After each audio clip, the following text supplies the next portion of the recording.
नमस्कार दोस्तों, मैं हूं विकास। स्वागत करता हूं आप सबका हमारे YouTube चैनल निजी राय में। दोस्तों, निजी राय एक माध्यम है जहां आप अपनी निजी राय व्यक्त कर सकते हैं किसी भी मुद्दे पर। मुद्दा कोई भी हो सकता है, समाज का हो सकता है, राजनीति का हो सकता है, शिक्षा का हो सकता है, वगैरह वगैरह।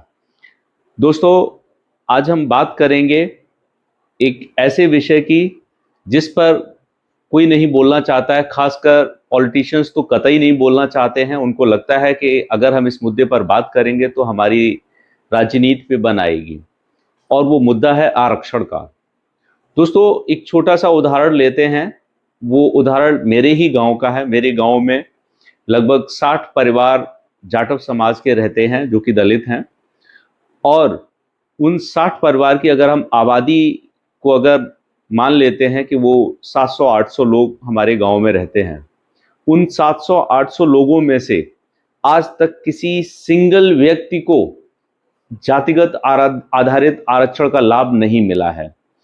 और उसकी वजह क्या है कि उनको उस स्तर की शिक्षा ही कभी नहीं मिल पाती है जो वो इस आरक्षण का लाभ ले सकें। मैंने बहुत सारे छोटे छोटे बच्चों को स्कूल जाते देखा है। उनके बच्चों को, वो स्कूल जाते हैं जब वो शुरुआती क्लास में होते हैं, चौथी में, पांचवी में, तब देखता हूं कि वो बहुत अच्छा कर रहे होते हैं अपने स्कूल में। लेकिन धीरे धीरे समय गुजरता जाता है और 9th और 10th तक आते आते जब उनके माँ बाप से कभी मुलाकात होती है और मैं उनसे पूछता हूँ कि आपका बेटा क्या कर रहा है आजकल, तो वो बताते हैं कि मेरा बेटा आजकल मेरा हाथ बटा रहा है और मेरे साथ मजदूरी पे जाता है। तो पूछता हूँ आपने उनको पढ़ाया क्यों नहीं, तो वो बोलते हैं मेरे पास आर्थिक स्थिति हमारी कमजोर है और हम अपने बच्चों को आगे नहीं पढ़ा सकते हैं। ये 2 जून की रोटी कमाएगा हमारे लिए वो ज्यादा अच्छा है। तो ऐसे बच्चे भविष्य में जातिगत आधारित आरक्षण का लाभ किस तरह से ले सकते हैं, मेरी समझ में तो ये नहीं आता है। और आजादी के आज इतने वर्ष हो गए हैं इस देश को, उनको किसी को इसका लाभ क्यों नहीं मिल पाया? उसकी मेन वजह ये है कि हमारी जो जातिगत आधारित व्यवस्था है आरक्षण की, ये सही रूप से काम नहीं कर रही है।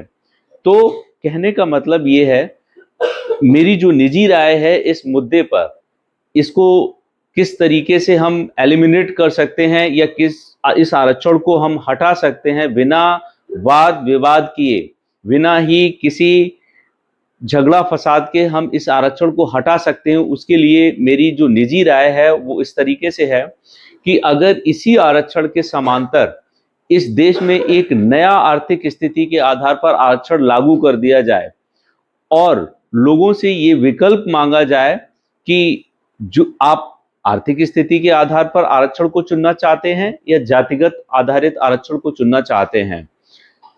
अगर आप जातिगत आधारित आरक्षण को चुनते हैं तो आपका दूसरा विकल्प जो आर्थिक स्थिति के आधार पर आरक्षण का है वो बंद हो जाता है। और अगर आप आर्थिक स्थिति के आधार पर इस आरक्षण को चुनते हैं तो आपका जातिगत आधारित आरक्षण का जो विकल्प है जो वो बंद हो जाता है।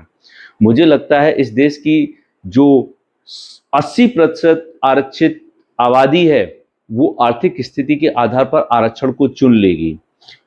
उसकी वजह भी मैं बताता हूं। उसके लिए हमें कुछ प्रयास करने होंगे। हमें अपने देश के अंदर तमाम ऐसे शिक्षण संस्थानों का निर्माण करना होगा, जैसे कस्तूरबा विद्यालय हो गया, नवोदय विद्यालय हो गया, केंद्रीय विद्यालय हो गए या फिर सैनिक स्कूल्स हो गए। उन स्कूल्स में ऐसे छात्रावासों का निर्माण करना होगा जहां पर बच्चे आके पढ़ सकें और उनके रहने की उचित व्यवस्था हो, उनके खाने पीने की उचित व्यवस्था हो, ताकि वो अपने माँ बाप पर निर्भर न रह सकें जो 2 जून की रोटी बड़ा मुश्किल कमाते हैं। तो इससे क्या होगा, इससे एक समय धीरे धीरे जब वो पढ़ के उनके बच्चे जब आगे आएंगे तो वो इतने टैलेंटेड होंगे, उनके अंदर इतना कूट कूट के विद्वता भरी होगी कि उनको किसी इस तरीके के आरक्षण की आवश्यकता नहीं रह जाएगी।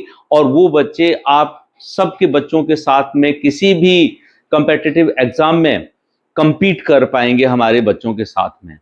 तो ये इस तरीके से अगर, लेकिन इसके लिए एक बहुत विल पावर की आवश्यकता होगी। इसके लिए हमारे नरेंद्र मोदी जैसे एक मजबूत देश का प्रधानमंत्री चाहिए होगा जो इस कार्य को कर सकता है। इस देश का अमित शाह जैसा गृह मंत्री होना चाहिए जो इस कार्य को कर सकता है।